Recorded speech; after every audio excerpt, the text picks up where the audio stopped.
زکوٰۃ کا موضوع شروع کیا ہے ہم نے، تو آج اس کا دوسرا اور اہم ترین پارٹ آپ کو سامنے پیش کیا جا رہا ہے۔ سن لیں غور کے ساتھ۔ ابو داؤد شریف کی حدیث پاک سے آغاز کرتے ہیں۔ رسول اکرم صلی اللہ تعالی وسلم کا ارشاد گرامی ہے، فرمایا 20 مسکال ہے،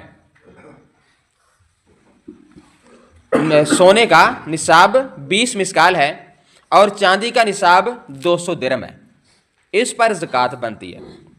تو 20 مسکال سونے کا وزن بنتا ہے 7.5 تولے، اور 200 درہم چاندی کا وزن بنتا ہے 52.5 تولے۔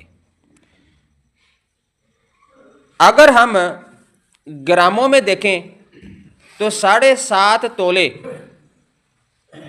سونے کا جو گرام بنتے ہیں 80.479 گرام، یہ سونے کا بن گیا، اور 200 درہم کی چاندی کا جو گرام بنے گے وہ 612.35 یہ گرام میں چاندی بن جائے گی۔ ویسے تو تولے کے لحاظ سے ہمارے ہاں سونے چاندی کا نصاب رائج ہے، ہمارے ہاں تولہ ہی چلتا ہے۔ سونے میں 7.5 تولے اور چاندی میں 52.5 تولے یہ شرعی نصاب ہے۔ اب اس میں مالدار ہونے کے لحاظ سے جس کو نصاب بنایا گیا وہ چاندی کا نصاب ہے، فقراء کے بھلے کے لیے، کہ چاندی کا نصاب جلدی بن جاتا ہے اور سونے کا نصاب ذرا دیر بعد بنتا ہے۔ تو یہ شریعت مطہرہ کا ہر دور میں قانون رہا ہے کہ وہ نصاب لیا جائے جو جلد بن جائے، کہ چاندی کیونکہ سونے سے کافی سستی ہے، اس واسطے 52.5 تولے چاندی کی قیمت جلدی بن جاتی ہے۔ اگر ہم آج سونے کا نصاب لاگو کریں تو پھر یہ مطلب ہوگا کہ جس بندے کے پاس 7.5 تولہ سونے کی قیمت کے برابر پیسے ہیں یا ان کے برابر سامان تجارت ہے تو اس پر زکوٰۃ بنے گی، اور اس سے کم پر زکوٰۃ فرض نہیں تو فقراء کا بہت زیادہ حصہ مارا جائے گا۔ کہ 7.5 تولہ سونا عمومی طور پہ نہیں ہے، یہ زیادہ قیمت بنتی ہے، تو لیکن 52.5 تولے عمومی طور پر یہ متوسط طبقہ میں بھی یہ قیمت بن جاتی ہے۔ اس واسطے شریعت نے جو منیمم نصاب ہے نا وہ چاندی کا نصاب ہے، اور وہی رکھا ہوا ہے تاکہ جلدی زکوٰۃ بنے اور غرباء کا اس میں فائدہ ہے۔ تو اس واسطے شریعت نے نصاب وہ لیا ہے جو جلد بن جائے، وہ نصاب ہے چاندی کا۔ اب اس کو تم یہ توجہ رکھنی ہے اور اپنی مالی حیثیت کو پرکھنا ہے، اور ایک ہر مسلمان پر لازم ہے۔ عمومی طور پر بہت سے لوگ نماز کا اہتمام تو کرتے ہیں اور اچھی بات ہے، مگر زکوٰۃ بھول جاتے ہیں، حالانکہ بار بار قرآن مجید میں اقیموا الصلاۃ وآتوا الزکاۃ اکٹھا ہی دونوں حکم آ رہے ہیں، صلاۃ ادا کرو اور زکوٰۃ ادا کرو، دونوں کی فرضیت ایک جیسی ہے۔ تو ہمیں نصاب کے لحاظ سے اپنے مال کو بھی چیک کر کے سال کے بعد اس کی زکوٰۃ ضروری دینی ہوگی، ورنہ فرضیت کی عدم ادائیگی کی وجہ سے مجرم قرار پائے گا۔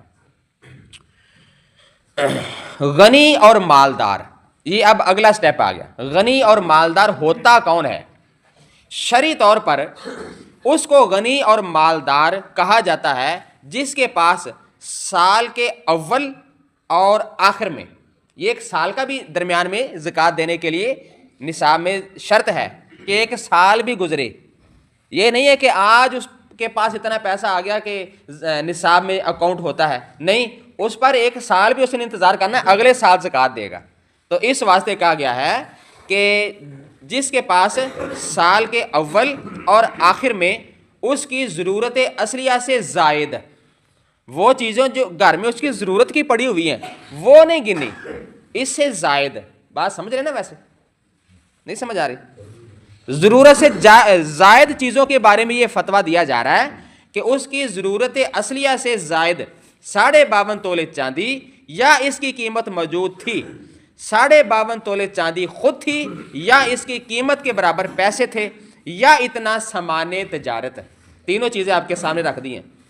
سونا نہیں یہاں گنا، کیونکہ سونا تو بہت دور جا کے بنتا ہے، اس شخص کو شریعت کی زبان میں غنی اور مالدار کہا جاتا ہے. سمجھ آ گئی ہے؟ اس پر زکوٰۃ دینا فرض ہو چکا ہے. تو پیارے بھائیو، یہاں پر ایک اور بات سنیں. صرف سال کے آغاز میں اور اختتام پر اگر یہ صورتحال ہے تو یہ بندہ صاحب نصاب ہے اور یہ بندہ غنی ہے اور یہ بندہ مالدار ہے. سال کے شروع میں بھی اتنے پیسے پڑے ہوئے ہیں اور سال کے آخر میں بھی اتنے پیسے پڑے ہوئے ہیں. درمیان میں اونچ نیچ ہوتی رہی ہے، اس کا کوئی حساب نہیں لگائیں گے، شروع میں دیکھیں گے یا آخر میں دیکھیں گے. تو اس لحاظ سے اس کے پاس جو رقم موجود ہے، یہ بھی ہو سکتا ہے کہ جو مقررہ نصاب بنا ہے چاندی کے لحاظ سے کہ سال کے شروع میں موجود تھی اور سال کے آخر میں 20,000 اور زیادہ ہو گئی. اب یہ نہیں کہا جائے گا کہ پچھلے سال میرے پاس اتنے پیسوں پر زکوٰۃ بنی تھی، اس وقت میرے پاس تو 2 لاکھ روپیہ تھا یا 4 لاکھ، سپوز کریں 4 لاکھ روپیہ تھا، تو آج اگلے سال میں نے حساب لگا میرے پاس 10 لاکھ روپیہ ہو گیا. تو کیونکہ زکوٰۃ کے ابتدا میں میرے پاس کیونکہ 4 لاکھ روپیہ تھا تو اس لحاظ سے چلو میں اسی 4 لاکھ کی زکوٰۃ دے دیتا ہوں. نہیں بھائیو، اب زکوٰۃ اگر دینے کا وقت آ گیا ہے تو جتنی بھی اماؤنٹ آپ کے پاس ہے کہ جس کے آپ مالک ہیں وہ سبھی کی زکوٰۃ نکالنی ہے، صرف اس پرانے پچھلے سال کے 4 لاکھ کی زکوٰۃ نہیں دینی. بات سمجھے کہ نہیں؟ ہاں، ٹوٹل رقم جو آپ کے ملکیت میں ہے جن کے آپ مالک ہیں تو ان ٹوٹل کی آپ نے زکوٰۃ کے حساب سے پیسے دینے. اچھا، یہاں پر ایک اور بات ہے. مشترکہ معاملہ میں پیسے کا اور سامان تجارت کا اور چاندی کا یہ نصاب ہے جو میں نے آپ کے سامنے رکھا، اور یہ معیار ہے. اس کو سامنے رکھ کے ہر بندے نے اپنے معاملے کو چیک کرنا ہے.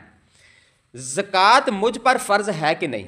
جس کے اتنے پیسے ضرورت اصلیہ سے زائد تھے تو وہ مالدار ہے، اس کو اپنے اموال کی زکوٰۃ ادا کرنا پڑے گی.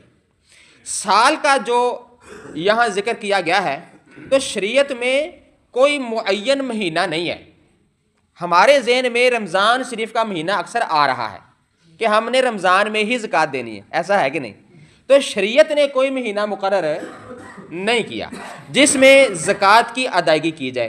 اگر اس میں ادا کی جائے تو زکوٰۃ ادا ہوگی ورنہ نہیں. یہ غلط بات ہے، آگے پیچھے بھی ہو سکتی ہے کیونکہ زکوٰۃ کی قضا تو ہے کوئی نہیں، زکوٰۃ کی قضا نہیں ہے. اگر آپ نے مثال کے طور پہ ابھی اس مہینے میں دینی تھی نہیں دے ہوئی تو آپ اگلے مہینے میں دیں. یہ نہیں کہ میری قضا ہو گئی ہے، وہ بعد میں دیں، وہ انشاءاللہ آپ کی ادا ہو جائے گی. انسان اپنا ایک وقت خود معین کر سکتا ہے کہ اس نے رمضان کو معیار بنایا ہوا ہے کہ اس سال رمضان میں دیتا ہوں، آئندہ سال بھی رمضان کی 4 تاریخ کو دوں گا. تو یہ سال کا مطلب ہے جو بندے نے خود معیار قائم کیا ہوا ہے. اور زکوٰۃ کا جو سال گنا جاتا ہے نا، وہ ہمارے علماء کرام نے یہ بھی بیان فرمایا ہے کہ وہ چاند کے لحاظ سے سال گنے. کس سال کے لحاظ سے؟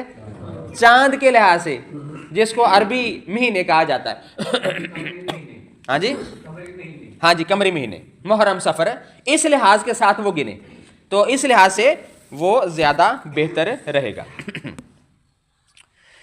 لو جی، یہ ہم نے نصاب کی آج ڈسکس کی ہے کہ کون زکوٰۃ دے گا. تو آگے نا پھر ٹاپک شروع ہو جائے گا لمبا، فرضیت زکوٰۃ کی شرائط کیا کیا ہے. تو وہ شرائط پھر انشاءاللہ بعد میں شروع کریں گے. اتنا ہی آپ سن لیں کہ جو ہم نے آج ڈسکس کی ہے اس کو ذرا توجہ رکھیں، اس کو اپنا سبق بنا لیں.